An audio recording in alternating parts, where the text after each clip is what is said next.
Hello. It started when Ashley, my fiancée of 2 years, began acting strange around Valentine's Day. We'd been together for 5 years, living together for 3, and I thought I knew everything about her.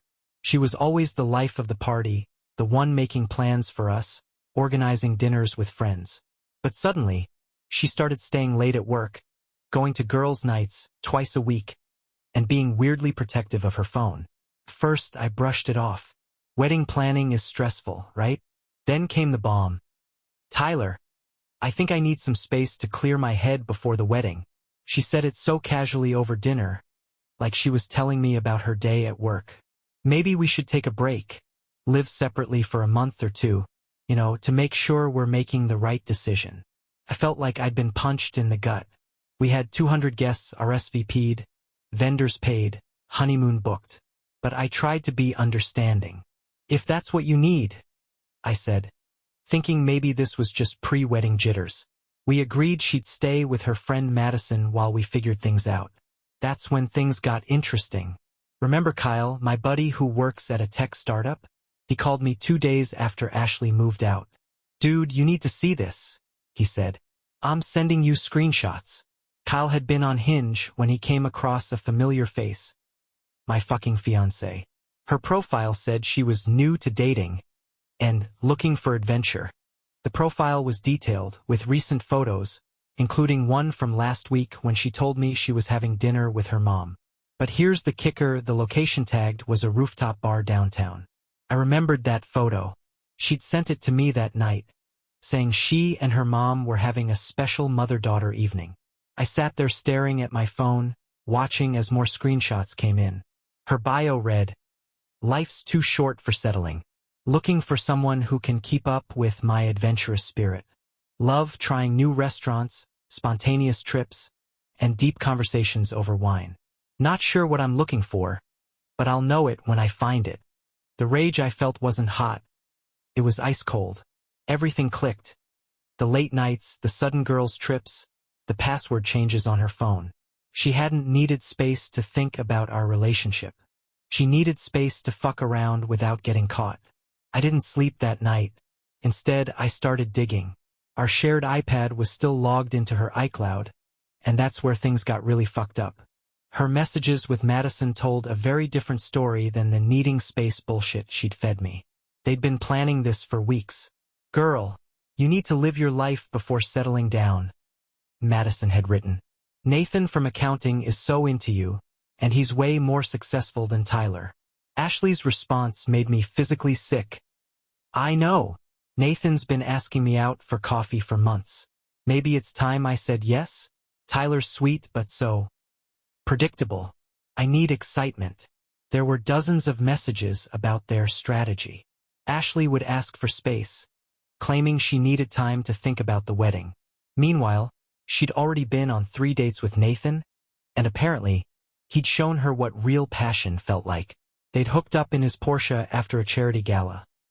The same night she told me she was helping her sister Emma move. The worst part? Madison and Ashley had been laughing about the wedding deposits. "Just tell him you're having doubts," Madison suggested. "He's so nice. He'll probably let you keep the ring to not make things awkward. Then you can sell it and take that trip to Bali we talked about." My hands were shaking as I scrolled through more messages. Ashley had confided in Madison that she'd been entertaining backup options for months. She'd even met up with her ex-boyfriend Ryan when he was in town for business, though she swore they only kissed. Right. The next morning I called my brother Ethan. Unlike me, he'd been suspicious of Ashley from the start. "She's playing you," he'd warned me last Christmas.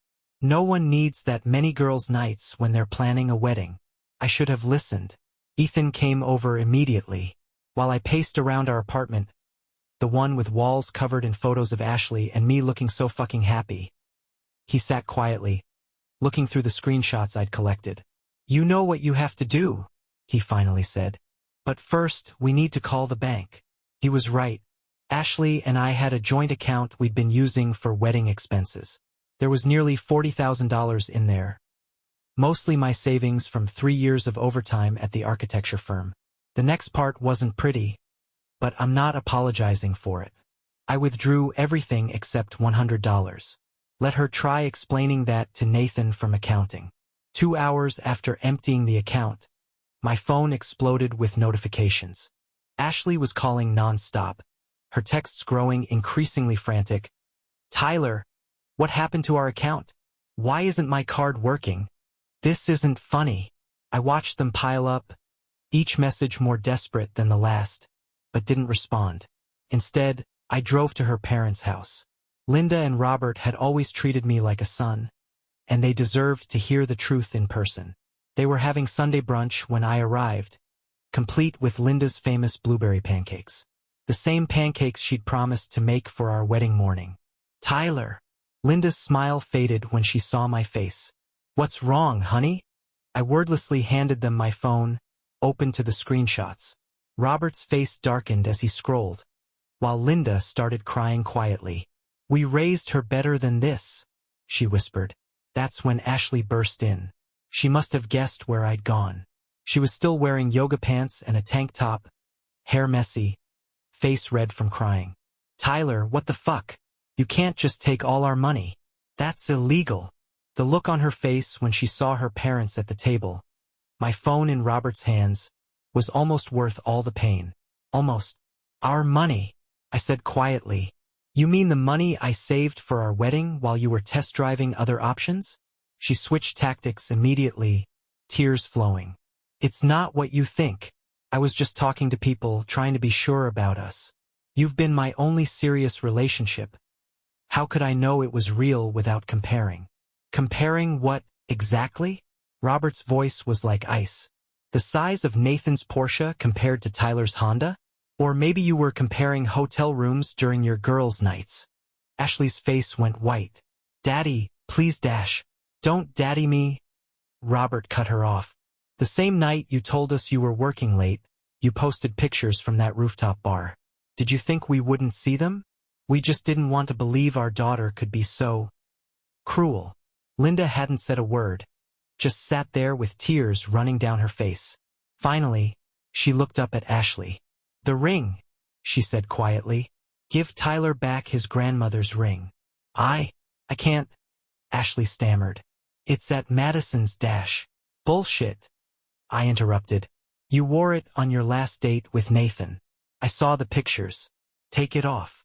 Her hand shook as she pulled off the vintage diamond ring my grandmother had given me before she passed. The same ring Ashley had sworn she'd treasure forever. As I took it, she grabbed my arm. Tyler, please. We can talk about this. I made a mistake, but I choose you. I want our life together. I looked at her hand on my arm, remembering how that same hand had caressed my face when she said yes to marrying me. The same hand that had apparently been all over Nathan in his Porsche.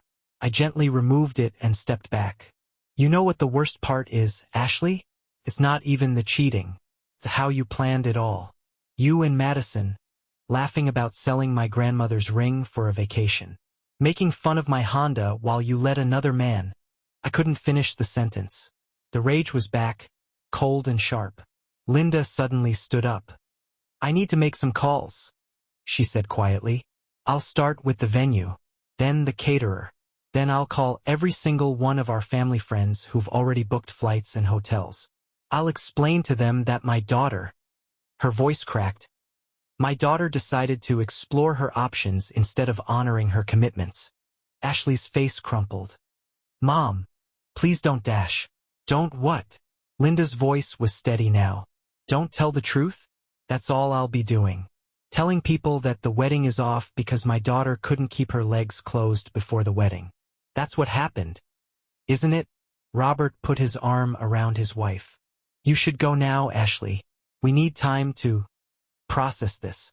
Tyler, son, you're welcome here anytime. But Ashley, he looked at his daughter. You need to figure out who you've become. Because this person standing here, this isn't who we raised. As Ashley stood there, mascara running down her face, her phone buzzed. The screen lit up with a text from Nathan. Hey beautiful, still on for drinks tonight? Winky face? The silence in the room was deafening. Ashley fumbled with her phone, trying to hide the screen, but it was too late. We'd all seen it. The timestamp showed he'd already seen my fiancée tonight at 7 a.m. on a Sunday morning. "I think we're done here," I said, my voice surprisingly calm. "But before I go, you should know something. I called Nathan's wife this morning." Ashley's head snapped up. "His what?" "His wife, Emma. Lovely woman. Been married 3 years. She was very interested in the screenshots I sent her, especially the ones from that charity gala. Apparently, Nathan told her he was working late that night. She's meeting with her lawyer tomorrow." Ashley's legs gave out, and she sank into a chair. "You're lying," she whispered. "Nathan's not. He can't be." I pulled out my phone and played a voice message. "Tyler, this is Emma Thompson. Thank you for letting me know about Nathan and your fiancé. I've been suspicious for months, but, well, I guess we were both being played. I'm sorry about your wedding. If you need any of those messages for legal purposes, let me know. I'll be using them in my divorce proceedings." Ashley's world imploded in real time. "You've ruined everything," she sobbed, mascara-stained tears dripping onto her expensive yoga top. "Nathan's marriage, my reputation, our wedding." "No," Linda cut in, her voice sharp with disappointment. "You did this. All of it. Tyler just exposed the truth you tried so hard to hide." She turned to me, eyes glistening. "I'm so sorry, sweetheart. We should have seen the signs." That's when Madison burst through the door, all fake concern and righteous indignation. "Ashley, why aren't you answering your phone? The card got declined at brunch and dash." She froze when she saw me. "Oh shit. Oh shit is right," I said calmly. "By the way, I forwarded all your helpful strategy messages to your fiancé Brett. You know, the ones where you encouraged Ashley to cheat because, and I quote, 'You only live once, girl.' He was particularly interested in the parts about your own adventures with the yoga instructor." Madison's face went from fake tan orange to ghost white in seconds. "You had no right dash."